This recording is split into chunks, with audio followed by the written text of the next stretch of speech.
Even with Diddy already behind bars and under multiple investigations, the spotlight is now turning to his son, Christian King Combs. After all the shocking revelations from this incident, many are questioning whether Christian could be the next to face legal trouble. Christian Combs allegedly found her a short time later and insisted she find him a place to sleep. She directed him to the yacht cinema, which was used as an extra sleeping area, where he blocked her in, the suit states. Christian Combs allegedly began to touch her and took off his clothes. The suit states that his blank was blank and he grabbed her arms and was trying to force the plaintiff to perform, brains on him, the suit states. His situation unfolded after former yacht stewardess Grace Omar came forward with a harrowing account. She revealed that in December 2022, while working on a yacht rented by Diddy, Christian allegedly pressured her to take a shot of tequila that she suspected had been spiked. According to the lawsuit, Omarke says that she had been working as a steward, providing food and drinks on that yacht for a 12-hour period, and she was 25 years old at the time. She believed that the trip would be a, quote, wholesome family excursion, but says it, quote, turned into a hedonistic environment, even describing rampant drug use amongst sex workers and celebrities who came on board. She believes that the alcohol on the yacht had been laced with drugs because she says women would have one drink and then almost immediately pass out or start falling over. She said the moment she took it, things went downhill fast. According to Grace, Christian cornered her in a room on the yacht, grabbed her, touched her without permission, and became aggressive when she tried to get away. And now we focus on December 28th, 2022. She says that Christian reportedly arrives on that yacht very intoxicated and then pressures her to take shots of tequila. She says that she did, that Christian allegedly tried to get her to drink more, and she tried to get her to drink more in the yacht's makeshift recording studio. And that's important, and I'll explain why in a second. The complaint reads, at this point, defendant C. Combs violently grabbed plaintiff's arm and began hurting her. He pulled plaintiff to the seat beside him and prevented her from getting up. And she says she claims from there, that Christian allegedly kisses her neck and face as he gropes her legs, her breasts, her private areas. And according to her, she reportedly tells Christian, quote, excuse me, you don't touch my legs like that. I'll move my legs where I want to. If I want to do this, then I will. You don't touch my legs like that.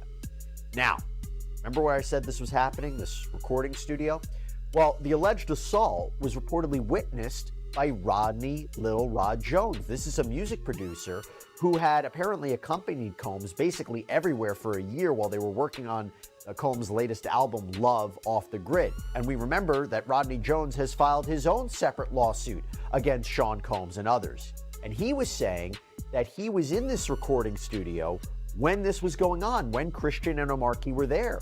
And he might even have some audio that was recorded of this interaction.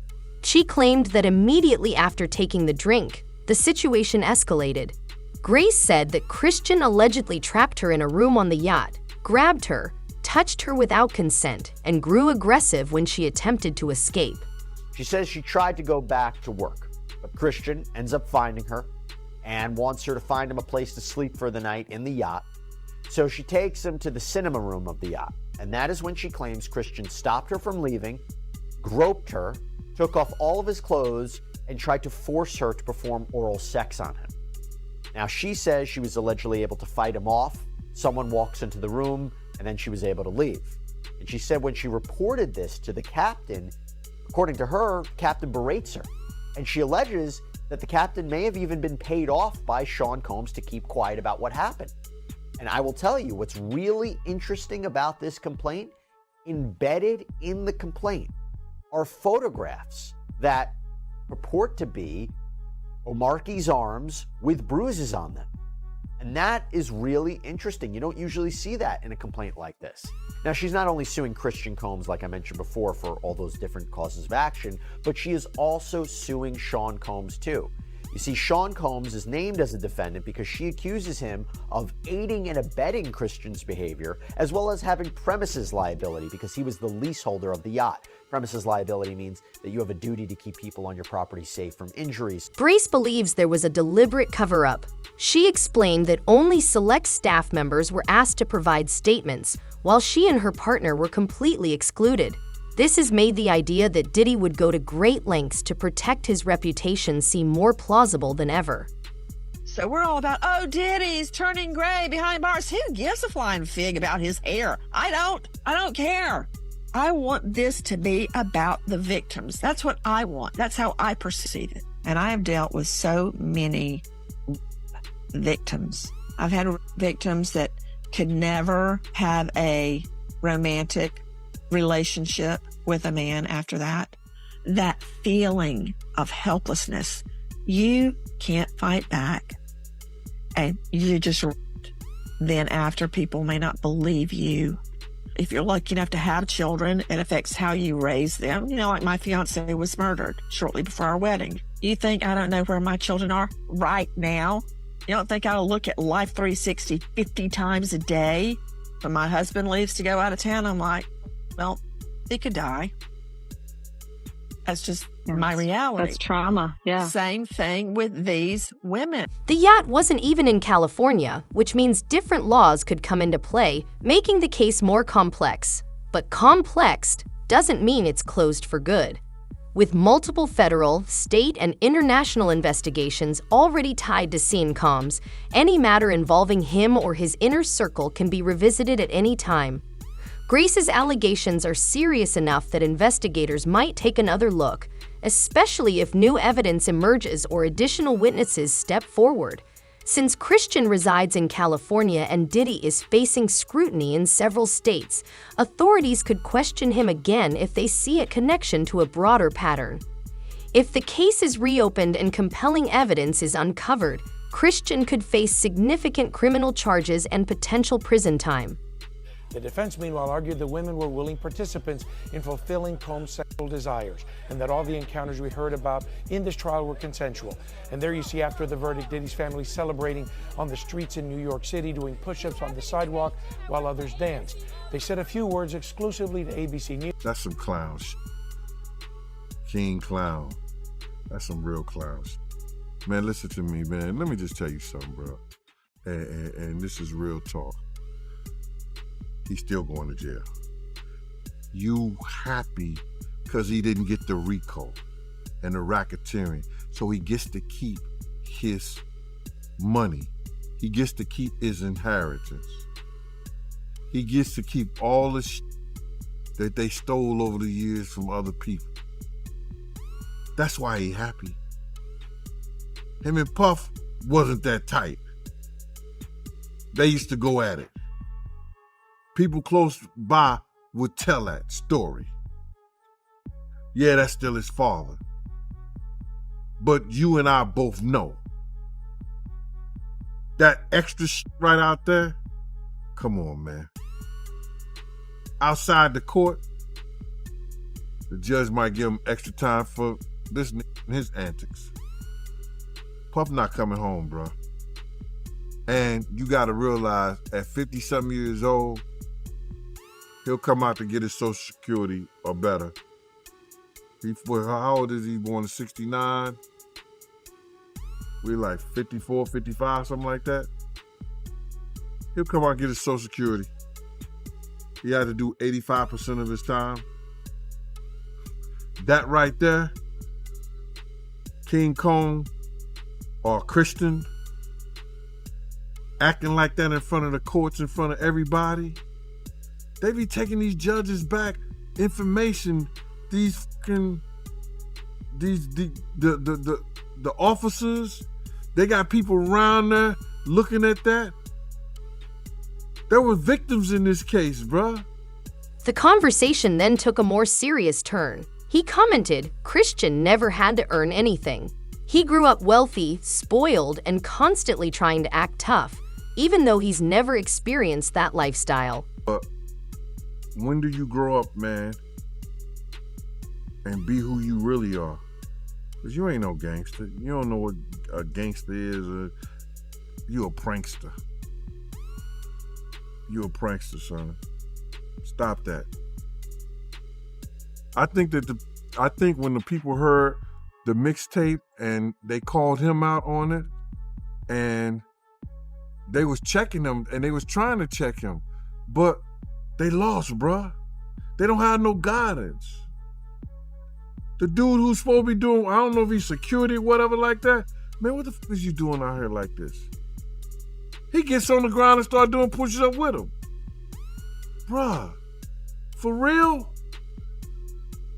Man, put your shirt on and get your ass back in that damn car. Stop acting like you stupid. Act like you got some sense. That's when they making the dollar make them, bruh. The dollar is making them. What you happy about? You gotta realize they know his daddy's still going to jail. They happy because they feel like the government doesn't have a right to mess with nobody's assets at this time. The verdict on the RICO, non and void. Nothing. Racketeering, nothing. And I guess it was some kind of, what was the other charge? Sex or something like that? Not sex. They got the sex charges, but the RICO, the racketeering, and the kidnapping. The kidnapping. Coercion, kidnapping, all this like that. All that was non-void. It went nowhere. It went nowhere. But you still partying? Your dad about to do some time. Another video surfaced later showing King attempting to get his girlfriend to twerk on camera. She refused, but he kept pressuring her, trying to show off. To Jean, it was like witnessing a young Diddy all over again. They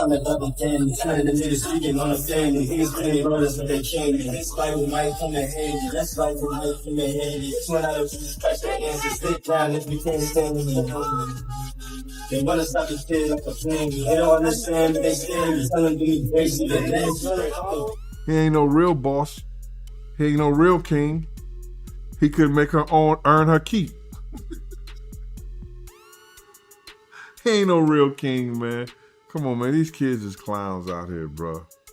You know, it don't have really nothing to do with his father being in jail or nothing like that. You know, these guys right here, they always wanted to be, you know, instead of going and doing something positive in the world and being somebody positive in the world, they live this lifestyle of spoiled, rich kids and been given enough to do nothing instead of being given something enough to do something. They've been given enough to do nothing instead of being given enough to do something. There's a difference. So, never had to work a day in his life.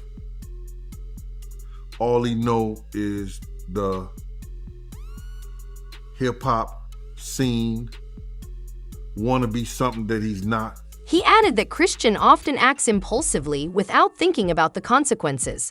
This kind of behavior can draw attention and even lead to cases being reopened. Investigators notice everything. Judges notice everything. Prosecutors notice everything. When someone brags, taunts witnesses, threatens others in lyrics, or celebrates outside a courthouse, it doesn't go unnoticed. Gene wrapped up his rant by saying he's reached the point where he doesn't even care anymore. Gene ended his rant by saying he doesn't even care anymore. Anything for attention right now, man.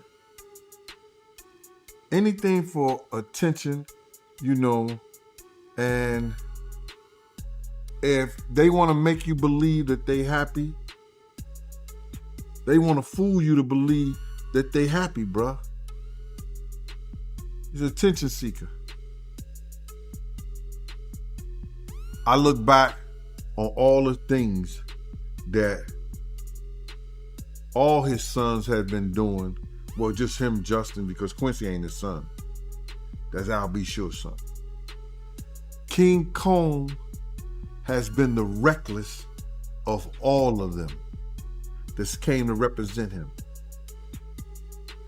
Did some mixtape with Kanye West, dissing the witnesses, threatening them with a rifle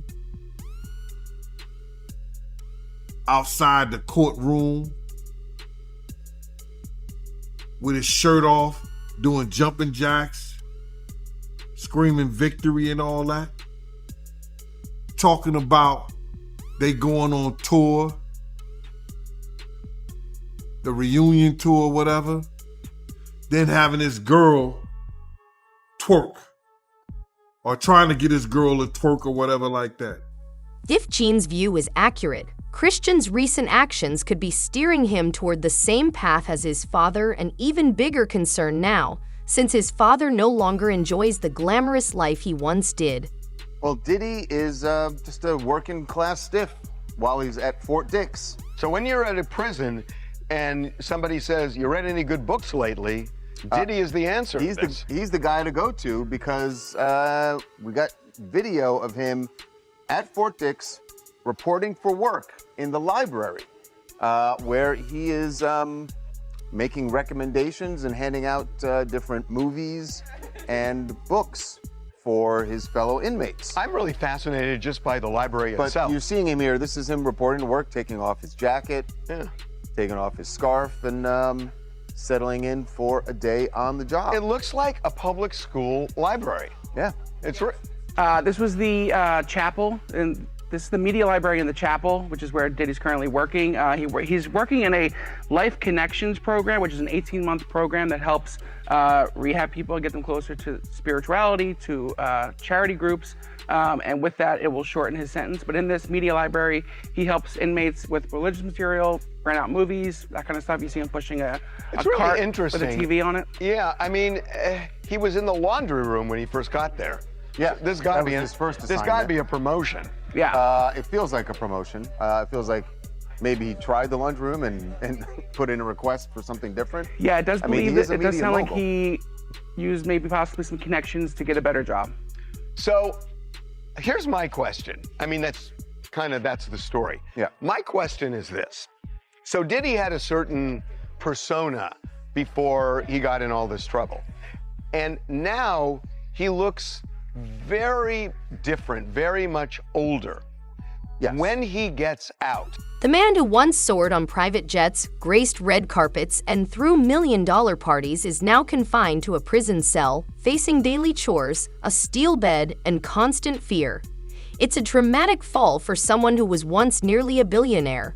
His downfall began in September 2024 when Diddy was hit with serious charges, including sex trafficking, racketeering, and running a criminal enterprise.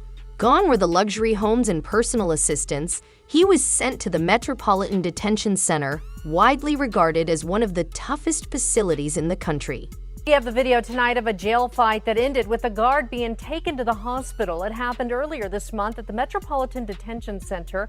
You can see a group of inmates gathered in the day room when inmates begin to fight. When the camera moves back, some inmates start scattering as others continue to fight.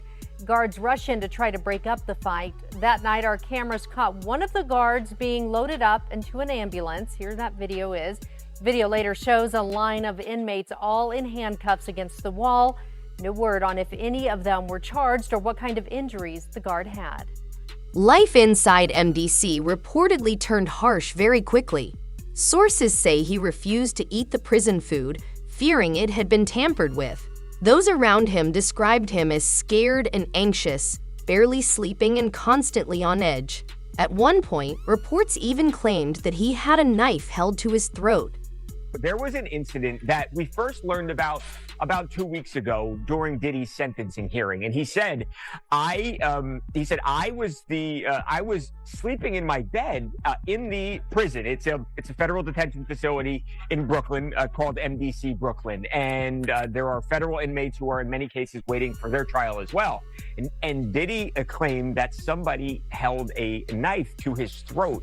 he woke up and this guy basically had him, and he had the knife, and Diddy was at this person's mercy. Now, it's unclear what exactly happened from there. Was there a guard that came in? Did Diddy somehow fight this person off? Well, seems unlikely that happened. Or did the person just leave?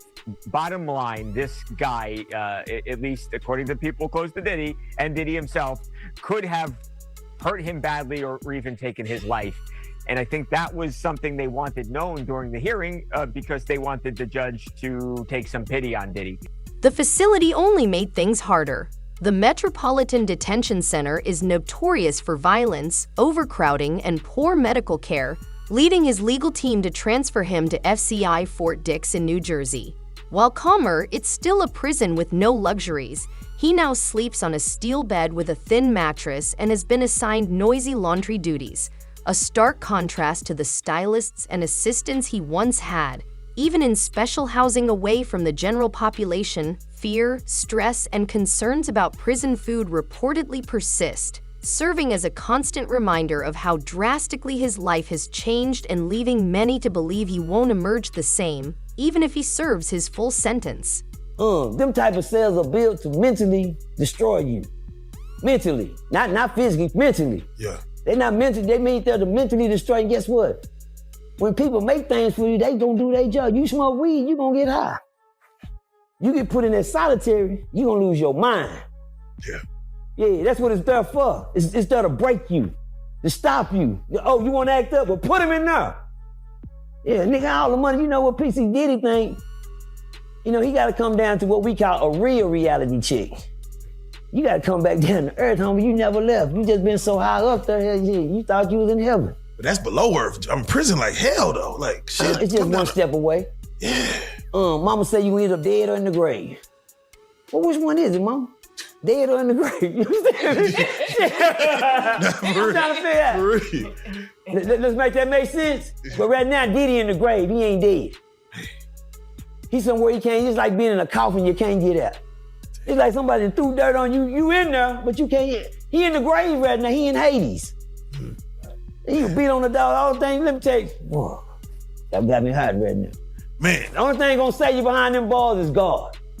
Come on now. Don't worry, man. Nah, I said it again. Not the guards. You can call for the rank. You can call lieutenant. You call the sergeant. Guards. God, you calling the wrong one. You gotta call God.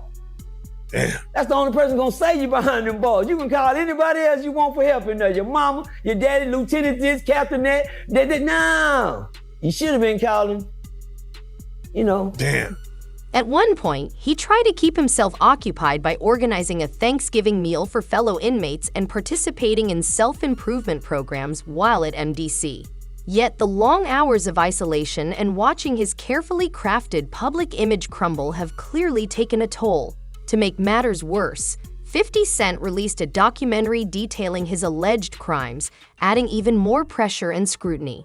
You're a public person as well, and there was one instance in Harlem, and his reaction when those people went away. Got in the car and said, I feel like I need to wash, like I'm dirt. That was, it should show you his character. Was that the reason for including it? Yeah, I mean, what's the odds that you would do that in front of a camera? Like that's one of the moments where he forgot he was on tape. How do you respond to people who say that it's more about the disdain that you have for Sean Combs than it is for giving the victims a platform? What they consider a pre-existing beef, right, for 20 years, right, is me being uncomfortable with him suggesting that he takes me shopping, or I looked at it like it was like a tester. Like, maybe you'll come play with me type of thing, right? And it's not personal. I think it's important to also let people know that the show is not completely the perspectives of people that did not like Sean. We weren't trying to just get the highlights, the salacious details, that the real goal was to storytell. And not everyone needed to have an allegation to be a part of this project. The 4-part series also features 2 jurors from Combs' trial who are speaking for the first time about how they reached their mixed verdict, finding Combs guilty of 2 prostitution offenses, but clear of racketeering and sex trafficking charges, both sharing their thoughts on the relationship between Combs and singer Cassie. Juror 75 describing them as two people in love, and Juror 160 saying in part, domestic violence wasn't one of the charges. Federal records show that the earliest he could be released is June 4, 2028, and even that depends on good behavior and completing mandatory programs, which won't drastically reduce his sentence. Until then, he remains under the strict routines of SCI Fort Dix. Could his son Christian be headed down the same path? Share your thoughts in the comments below.